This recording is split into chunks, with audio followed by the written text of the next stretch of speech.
আসসালামু আলাইকুম। সম্মানিত প্রবাসী ভাই ও বোনেরা, সবাই আশা করি ভালো আছেন। বাংলাদেশের মধ্যে অনেক খুশি মালয়েশিয়া সম্পর্কে। কারণ কলিং ভিসা খুলতেছে। কিন্তু যে সকল মালয়েশিয়া প্রবাসী ভাইয়েরা বাংলাদেশি ভাইয়েরা মালয়েশিয়ার মধ্যে আছে, সবার মন খারাপ। কারণ অবৈধদের বৈধ হওয়ার সুযোগ দেয় নাই। এখানে কিছু বিষয় বুঝতে হবে আমাদেরকে। মালয়েশিয়ার মধ্যে অবৈধ বিদেশিদেরকে বৈধতা দেওয়া এটা শুধুমাত্র মালয়েশিয়া সরকারের সিদ্ধান্ত গ্রহণ করতে পারবে এবং এরাই কিন্তু বিবেচনা করবে।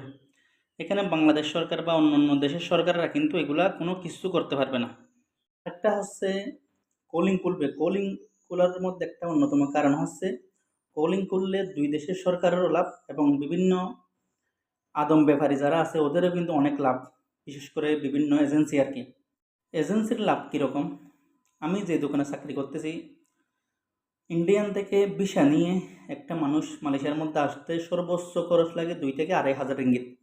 কিন্তু বাংলাদেশ থেকে একজন শ্রমিক মালয়েশিয়ার মধ্যে আসতে হলে 15 থেকে 20,000 রিঙ্গিত মতো খরচ করতে হয়। এই টাকাগুলো যাচ্ছে কোথায়?